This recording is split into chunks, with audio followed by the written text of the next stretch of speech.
Welcome to our study lesson on the subject, the stone that was rolled away. Our main text is from the book of Mark chapter 16 verses 1 to 8. This is also referenced in the book of 1 Corinthians chapter 15 verses 1 to 8. The book of Mark reads, "Now when the Sabbath was past, Mary Magdalene, Mary the mother of James, and Salome bought spices, that they might come and anoint him.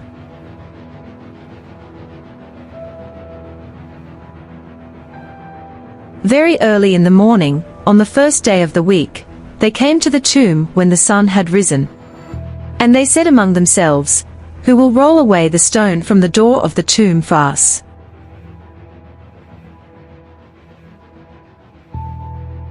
But when they looked up, they saw that the stone had been rolled away, for it was very large.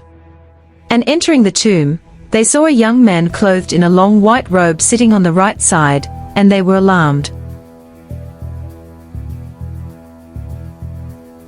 But he said to them, 'Do not be alarmed. You seek Jesus of Nazareth, who was crucified. He is risen. He is not here. See the place where they laid him.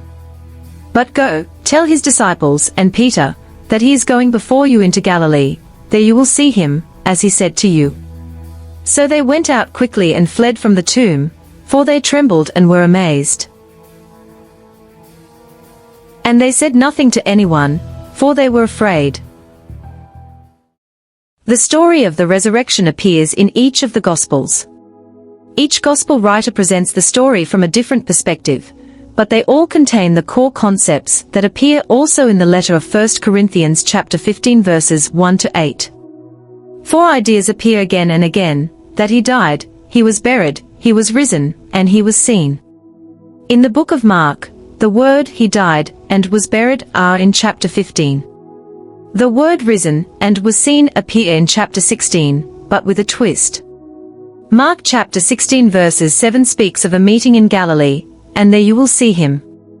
Some people find it incredible that Christians believe in a risen Lord. But the evidence for his resurrection is substantial and consistent with reason. For starters, all one has to do is believe in God as the Creator, as outlined in the book of Genesis chapter 1 verses 1 to 31 and chapter 2, and the idea of the resurrection, of a miracle, becomes reasonable. The God who created the universe, and then life on earth, certainly had the power, if he chose, to resurrect Jesus. The existence of God doesn't make the resurrection of Jesus inevitable, only reasonable. Next, the tomb was definitely empty. Even atheist historians accept that fact. If it were not, the claim about his resurrection would fail right from the start, because the existence of his body there would destroy any claims of his having risen. Next, the explanation that his disciples stole the body does not work. The disciples surely couldn't have gotten past the guards. And even if they had done so and got the body, why were the disciples never arrested for stealing it? The answer is that the religious leaders knew that the disciples had not done it. Also, numerous people testified that they saw the risen Christ. Many, including the disciples, did not at first believe.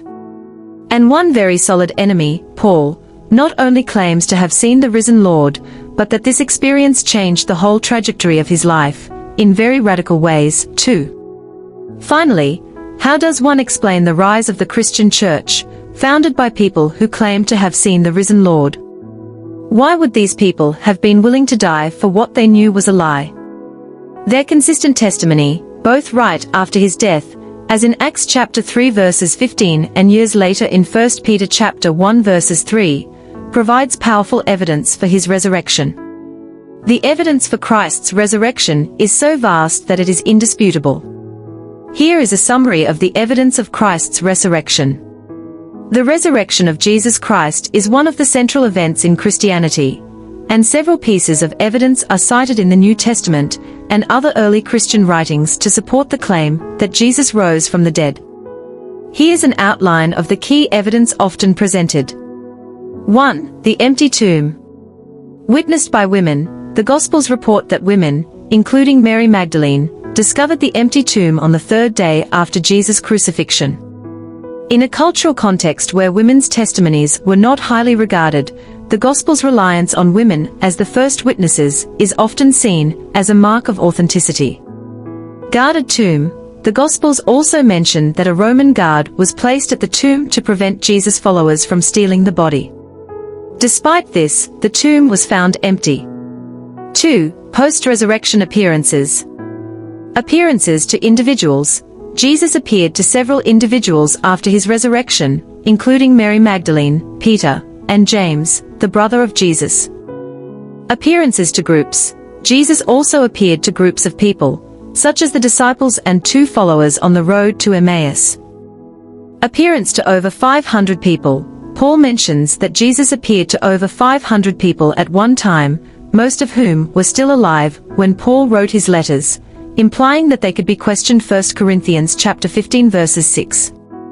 3. Transformation of the disciples. From fear to boldness, the disciples, who had fled in fear after Jesus' arrest, were transformed into bold proclaimers of the resurrection. This dramatic change is often cited as evidence that they genuinely believed in the resurrection. Willingness to die. Many of the apostles and early Christians faced persecution and martyrdom for their belief in the resurrection. The argument is that they would not have willingly died for something they knew to be a lie. 4. The conversion of Paul.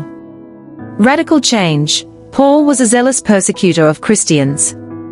His sudden conversion after an encounter with the risen Christ on the road to Damascus is cited as strong evidence of the resurrection noted in the book of Acts chapter 9 verses 1 to 19. 5. Empty grave clothes. They found the linen wrappings that had been around Jesus' body lying there. Thank you.